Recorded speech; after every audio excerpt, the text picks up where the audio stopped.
হিমালয়ের কোলে এমন একটি দেশ রয়েছে যেখানে সুখকে শুধু একটি অনুভূতি হিসেবে দেখা হয় না, বরং সুখকে মানুষের জীবনের একটি গুরুত্বপূর্ণ অংশ হিসেবে মনে করা হয়। দেশটির নাম ভুটান। উত্তরে বরফে ঢাকা পাহাড় আর দক্ষিণে ঘন জঙ্গলে ঘেরা এই ছোট্ট দেশটি যেন প্রকৃতির নিজের হাতে তৈরি একটি শান্ত পৃথিবী। এসটিআর বাংলায় নতুন হলে সাবস্ক্রাইব করতে ভুলবেন না। ভুটানকে বলা হয় হিমালয়ের শেষ বৌদ্ধ রাজ্য। চারিদিকে শক্তিশালী দুই প্রতিবেশী, চীন এবং ভারত। তবুও ভুটান নিজের ঐতিহ্য, সংস্কৃতি এবং জীবনযাত্রাকে ধরে রেখেছে নিজের মতো করে। ভুটানের সরকারের অন্যতম প্রধান লক্ষ্য শুধু দেশের অর্থনীতি বড় করা নয়, তারা চায় দেশের মানুষ সুখী থাকুক। এই কারণেই ভুটানে মানুষের সুখ, পরিবেশ রক্ষা এবং ঐতিহ্যকে বিশেষ গুরুত্ব দেওয়া হয়। দেশটির প্রায় 70% এলাকা বনভূমিতে ঢাকা। এই বনগুলো শুধু গাছপালাই নয়, অসংখ্য প্রাণীরও ঘর। ভাল্লুক, চিতা, বাঘ এবং বন্য শূকর এখানকার জঙ্গলে বাস করে। তবে প্রকৃতির এত কাছাকাছি বসবাস করা সবসময় কিন্তু মানুষদের জন্য সহজ হয় না। ভুটানের অনেক কৃষককে প্রতিদিন বন্যপ্রাণীর সঙ্গে লড়াই করতে হয়, নিজেদের ফসল ও গবাদি পশু রক্ষা করতে হয়। চলুন তাদের একজনের জীবন সম্পর্কে জেনে আসি। এই গ্রামের এক কৃষকের নাম হচ্ছে চকি। ফুল চাষ করে নতুন ধরনের একটি কৃষি প্রকল্প শুরু করেছেন তিনি চেয়েছিলেন ভুটানের পরিষ্কার বাতাস ও দূষণমুক্ত মাটিতে জৈব পদ্ধতিতে ফুল উৎপাদন করবেন। এই ফুলগুলো পরে বিদেশেও পাঠানো হবে। কিন্তু কাজটি যতটা সহজ মনে হয়েছিল, বাস্তবে ঠিক ততটাই কঠিন। একদিন তিনি দেখতে পেলেন পিঁপড়েরা তার গাছের শিকড় নষ্ট করছে। অনেক গাছ মারা যেতে শুরু করলো। তবুও চকি হাল ছাড়লেন না। তিনি কৃষি বিশেষজ্ঞদের সঙ্গে কথা বললেন এবং প্রাকৃতিক উপায়ে পিঁপড়ে দূর করার চেষ্টা করতে থাকলেন। শেষ পর্যন্ত নিমের তেল ব্যবহার করে তারা এই সমস্যার সমাধান করতে সক্ষম হন। পরে বিশেষজ্ঞরা এসে মাটি পরীক্ষা করেন। তারা দেখলেন জমিতে ক্ষতিকর রাসায়নিক ব্যবহার হচ্ছে কিনা। যদি সব পরীক্ষা সফল হয়, তাহলে চকির খামার ভুটানের প্রথম ইউরোপীয় মানের জৈব খামারগুলোর একটি হতে পারে। এর আগে কখনো ভুটানে এই ধরনের কোনো প্রকল্প হয়নি। তিনি আশা করেন একদিন তার সন্তান এবং তার নাতি নাতনিরাও এই জমি থেকে জীবিকা অর্জন করতে পারবে। ভুটানের মানুষের জীবন শুধু কৃষি আর প্রকৃতির সঙ্গে জড়িত নয়, ধর্মও তাদের জীবনের প্রতিটি অংশে গভীরভাবে মিশে আছে। ভুটানের পূর্বাঞ্চলের একটি প্রত্যন্ত গ্রামে 6 বছর বয়সী ডোরজি তার জীবনের সবচেয়ে বড় পরিবর্তনের মুখোমুখি। সে প্রথমবারের মতো নিজেদের বাড়ি ছেড়ে একটি বৌদ্ধ মঠে যেতে চলেছে। তার মা জানেন ছেলেকে ছেড়ে থাকা সহজ হবে না। তবুও তিনি মনে করেন ডোরজি যদি বুদ্ধের শিক্ষা অনুসরণ করতে চায়, তাহলে তাকে বাধা দেওয়া উচিত নয়। একসময় ভুটানের প্রায় প্রতিটি পরিবার থেকে একজন সন্তানকে মঠে পাঠানো হতো। এখন সেই প্রথা আর আগের মতো নেই। তবে দরিদ্র পরিবারের অনেক শিশু এখনো বৌদ্ধ মঠে এসে শিক্ষা এবং আশ্রয় পায়। ভুটানের পাহাড়ি অঞ্চলে আবার এমন কিছু মানুষও রয়েছেন যাদের জীবন সম্পূর্ণভাবে প্রকৃতির উপর নির্ভরশীল। তাদের মধ্যে অন্যতম হচ্ছে ইয়াক পালনকারী জনগোষ্ঠীরা।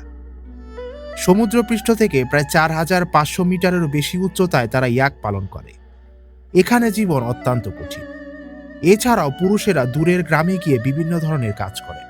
কেউ কাঠ সংগ্রহ করেন, কেউ খাবার নিয়ে আসেন, অথবা কেউ পাহাড়ের গভীরে জন্মানো বিরল ঔষধি ছত্রাক সংগ্রহ করেন।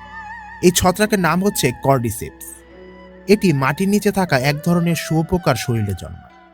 এই অদ্ভুত প্রাকৃতিক জিনিস অত্যন্ত মূল্যবান। তাই অনেক তরুণ পাহাড় ছেড়ে শহরে চলে গেলেও তারা আবার এই জঙ্গলে ফিরে আসে, কারণ কয়েক মাসের এই সংগ্রহ তাদের পরিবারের পুরো বছরের আয় এনে দিতে পারে। ভুটানের বেশিরভাগ মানুষের জীবন কৃষিকাজ, ইয়াক পালন করা অথবা ছত্রাক সংগ্রহ, এই কয়েকটি জীবনের মধ্যেই সীমাবদ্ধ। তবে এখন ভুটানেও শহরের জীবনে দ্রুত পরিবর্তন হচ্ছে। রাজধানী থিম্পু দক্ষিণ এশিয়া দ্রুত বাড়তে থাকা শহরগুলোর মধ্যে একটি। প্রায় 2 দশক আগে ইন্টারনেট এবং টেলিভিশন ভুটানের মানুষের জীবনে দ্রুত প্রবেশ করে। এর ফলে শহরের মানুষ এখন পুরো বিশ্বের সঙ্গে যুক্ত। তরুণরা বিদেশি গান শোনে, অনলাইনে পড়াশোনা করে, বিশ্বের বিভিন্ন দেশের খবর তারা জানতে পারে। তবুও শহর যতই আধুনিক হোক, ভুটানের ঐতিহ্য এখনও মানুষের জীবনে শক্তভাবে টিকে আছে। এই দেশটি যেন একই সঙ্গে দুই সময়ের মধ্যে বাস করছে। একদিকে রয়েছে আধুনিক ইন্টারনেট, মোবাইল ফোন এবং শহরের দ্রুত জীবন। অন্যদিকে রয়েছে পাহাড়ের উপর 100 বছরের পুরনো মঠ, ইয়াক পালনকারী পরিবার এবং প্রাচীন ঐতিহ্য। ভুটানের এই পরিবর্তনের গল্পের সঙ্গে জড়িয়ে রয়েছে হাজার হাজার মানুষের জীবন। কেউ বিদ্যুতের অপেক্ষায় ছিলেন, কেউ চিকিৎসার জন্য পাহাড় পাড়ি দিচ্ছেন, কেউ পশু বাঁচানোর জন্য নিজের টাকা খরচ করছেন, কেউ আবার নতুন ধরনের জৈব কৃষির মাধ্যমে ভবিষ্যৎ গড়ার চেষ্টা করছেন। এই সব মিলিয়েই চলছে ভুটানে মানুষের জীবন। চলুন ভুটানের কিছু অজানা বিষয় জেনে আসি। ভুটান একসময় বাইরের পৃথিবী থেকে প্রায় সম্পূর্ণ বিচ্ছিন্ন ছিল। 1974 সালের আগে বিদেশি পর্যটকদের জন্য দেশটি প্রায় বন্ধই ছিল। কিন্তু বর্তমানে বিশ্বের বিভিন্ন দেশ থেকে মানুষ ভুটানে ভ্রমণ করতে আসে। ভুটানের রাজধানীর নাম হচ্ছে থিম্পু। তবে অবাক করার মতো বিষয় হচ্ছে থিম্পু শহরে কোনো আন্তর্জাতিক বিমানবন্দর নেই। ভুটানের একমাত্র বিমানবন্দর পারো শহরে অবস্থিত। ভুটানের সবচেয়ে বিশেষ বিষয় হচ্ছে দেশটির মানুষ সুখকে খুবই গুরুত্ব দেয়। অন্যান্য দেশ যেখানে অর্থনৈতিক উন্নতি মাপতে জিডিপি ব্যবহার করে, সেখানে ভুটান গ্রস ন্যাশনাল হ্যাপিনেস বা জাতীয় সুখ সূচকের মাধ্যমে মানুষের সুখের বিষয়টিও বিবেচনা করে। ভুটানের বেশিরভাগ মানুষ বৌদ্ধ ধর্মাবলম্বী। এছাড়াও দেশটিতে হিন্দু ধর্মাবলম্বী মানুষও বসবাস করে। ভুটানের সরকারি ভাষা হচ্ছে জংখা। দেশটিতে আরও অনেক স্থানীয় ভাষাও প্রচলিত রয়েছে। ভুটানের পুরুষদের ঐতিহ্যবাহী পোশাককে ঘো এবং নারীদের পোশাককে কিরা বলা হয়। ভুটানের জাতীয় প্রাণীর নাম হচ্ছে তাকি, আর জাতীয় ফুল হচ্ছে ব্লু পপি। ভুটানে পরিবেশ রক্ষার নিয়ম বেশ কঠোর। দেশটিতে বন্যপ্রাণী রক্ষায় সরকার বিশেষ ব্যবস্থা নিয়েছে। এই দেশে প্লাস্টিক ব্যবহার নিয়ন্ত্রণ করা হয় এবং তামাক ব্যবহারের উপরও কঠোর নিয়ম রয়েছে। ভুটান খাবারের দিক থেকেও বেশ জনপ্রিয়। এখানকার খাবারে মরিচের ব্যবহার অনেক বেশি হয়। এমা তাতসি ভুটানের অন্যতম জনপ্রিয় খাবার। এছাড়াও মোমো, থুকপা এবং সুজা চা ভুটানের মানুষের খুবই পছন্দ। ভুটান অ্যাডভেঞ্চার প্রেমীদের কাছেও বেশ জনপ্রিয়। এখানে পাহাড়ে ট্রেকিং, মাউন্ট বাইকিং, হাইকিং এবং নদীতে রিভার রাফটিং সবকিছুই এখানে করা হয়। ভুটানের সবচেয়ে বিখ্যাত দর্শনীয় স্থানগুলোর মধ্যে অন্যতম হচ্ছে টাইগার্স নেট মঠ, পারো, থিম্পু এবং পুনাখা।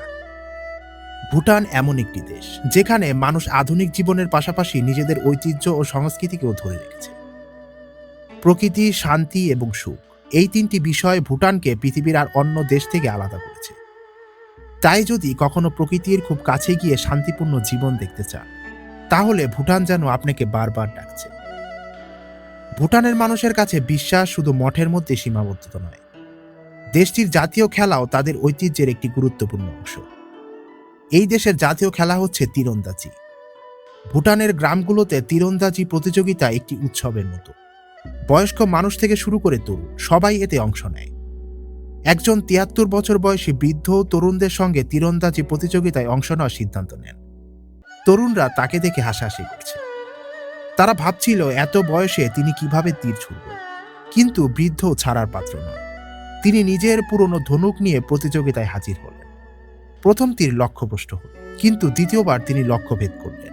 তখন সবাই বুঝতে পারল বয়স বেড়ে গেলেও অভিজ্ঞতা কখনো হারিয়ে যায় না। এই প্রতিযোগিতার আগে ভুটানের মানুষ স্থানীয় দেবতা এবং প্রকৃতির শক্তির কাছে প্রার্থনা করে। তাদের বিশ্বাস তীরন্দাজির মতো খেলাতেও নিরাপত্তা এবং আশীর্বাদ প্রয়োজন। ভুটানের এই সংস্কৃতিগুলো যেমন অদ্ভুত, ঠিক তেমনি প্রকৃতি নির্ভর, যা অন্যান্য দেশ থেকে পুরোপুরি আলাদা। ভুটানে শিক্ষার হার গত কয়েক দশকে অনেক বেড়েছে। বর্তমানে দেশটির প্রাপ্তবয়স্ক সাক্ষরতার হার প্রায় ৭০ থেকে ৭৫% কাছাকাছি। অর্থাৎ প্রতি ১০০ জন প্রাপ্তবয়স্ক মানুষের মধ্যে প্রায় ৭০ থেকে ৭৫ জন পড়তে ও লিখতে পারে। তবে বিভিন্ন উৎস এবং বয়সের হিসাব অনুযায়ী এই হার কিছুটা পরিবর্তন হতে পারে। ভুটানের সরকার শিক্ষাকেও খুবই গুরুত্ব দেয় এবং নাগরিকদের জন্য বিনামূল্যে স্কুল শিক্ষার ব্যবস্থাও রয়েছে। ভুটান পৃথিবীর অন্যতম কম জনসংখ্যার দেশ। ২০২৬ সালের আনুমানিক হিসাব অনুযায়ী ভুটানে মাত্র ৮ লাখের মতো জনগণ বাস করে। দেশটির জনসংখ্যার বড় অংশ পাহাড়ি উপত্যকা ও শহর অঞ্চলে বসবাস করে। তবে এখনো অনেক মানুষ দেশের প্রত্যন্ত পাহাড়ি গ্রামগুলোতেও বাস করে। উঁচু পাহাড়, ঘন জঙ্গল, প্রাচীন মঠ, হাসি মুখের মানুষ এবং প্রকৃতির সঙ্গে মিলেমিশে থাকা জীবন, সব মিলিয়ে ভুটান সত্যিই একটি অনন্য দেশ। ভুটান এমন একটি দেশ যেখানে আধুনিকতার দরজা খোলা, কিন্তু অতীতকেও তারা ফেলে দেয়নি। যেখানে মানুষ নতুন ভবিষ্যতের স্বপ্ন দেখে, কিন্তু পুরনো ঐতিহ্যকেও ভুলে যায় না। আর হয়তো এই কারণেই ভুটানকে বলা হয় যে দেশের সুখ যেন সত্যিই বাসা বেঁধেছে। আজকের ভিডিওটি আপনার কাছে ইনফরমেটিভ লাগলে অবশ্যই এসটিআর বাংলাকে সাবস্ক্রাইব করে রাখুন। দেখা হচ্ছে এসটিআর বাংলার নতুন এপিসোডে।